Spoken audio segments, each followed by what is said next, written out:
Welcome to Deleted Saves. On this episode, Vampire the Masquerade Redemption on PC. In honor of spooky season, Deleted Saves will be delving into two horror-themed games that were only ever on the PC. This first episode will focus on 2000's Vampire the Masquerade Redemption.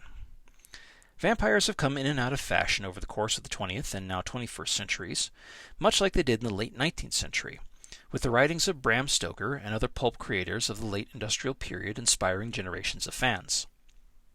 We've never really been rid of the damn things.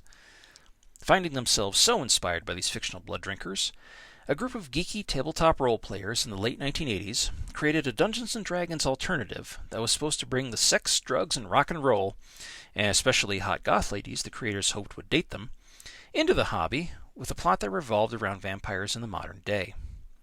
The studio creators named themselves White Wolf, and the game itself they named Jihad, which was quickly scrapped in favor of a different name, Vampire the Masquerade.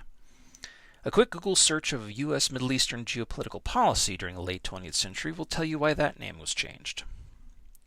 Vampire the Masquerade took the hobby by storm, allowing for more marketing opportunities into music, novels, and for our discussion, video games. Perhaps the most financially/culturally successful was 2004's Vampire the Masquerade Bloodlines, a game I will not be discussing as I have never personally played it, just watched a lot of Let's Plays about it. And while that game did a lot that was clever, for me the more intriguing game was Redemption. The basic plot of Redemption revolves around a 13th century French crusader named Christoph. Wounded by brigands while on the way to the Holy Land, Christoph is left behind by his fellow warriors at an Eastern European monastery to recover or die of his wounds. They don't really care as he's useless to them now.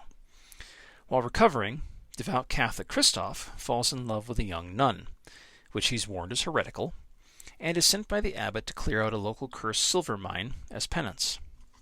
In the mine he confronts vampiric abominations and slays their leader, which alerts his presence and knowledge of their existence to the local vampire community. The vampires move quickly and turn Christoph into one of them, and he is introduced to a world of Dark Ages vampire society and politics where these creatures rule humanity and the world from the shadows. Christoph rebels as best he can, and builds a small party of fellow vampires, all with unique skills and powers, until a disastrous raid on a powerful vampire traps him under rubble as the castle they were fighting in collapses. Christoph is then awoken in the year 1999, centuries passing while he slept, now a proverbial fish out of water. His old crew destroyed, he rebuilds a new group of crusading vampires across modern London and New York to chase his love, who is being kept in semi-immortality herself, and attempts to kill the very vampire overlord he tried to kill in the 1200s. This is sort of an anti-Castlevania, if you will indulge such a comparison. This is very much a computer role-playing game, where you gain experience and delegate powers and upgrade skills based on how many experience points you can use to purchase such skills, as well as choose dialogue options that may alter the way the story responds to your version of the characters. But as you are in the shoes of the vampires, the traditional villain role, you must deal with power creep. Oh, don't misunderstand, you are still the bad guys, even if you play as a saint, but the stakes, pardon the pun, are much higher. You must question your morality and what rules of life you will not break, how power over centuries leads to further corruption and madness, and the loss of critical humanity as your deeds in unlife lead you further and further from it. But all the aspects of horror are still here. Monsters jumping out of the dark, insurmountable foes that will not fall from a rocket launcher to the face, dark nights, gothic castles, modern dens of vice, and blood. So much blood. Both running in the gutters and down the throats of the protagonists. I greatly appreciate the squad-based elements of Redemption, as you are not alone in your fight to claim the knights for yourself. And while I understand and enjoy the role-playing games that utilize first-person perspective and voiceless protagonists, in which the player can better integrate themselves into the setting, it was only right to have a fully voiced cast as we follow along with Christoph's third-person path of revenge across continents and centuries. Even though you may be a vampire, most of your opponents are either other undead or hideous monstrosities, so you never feel too overpowered.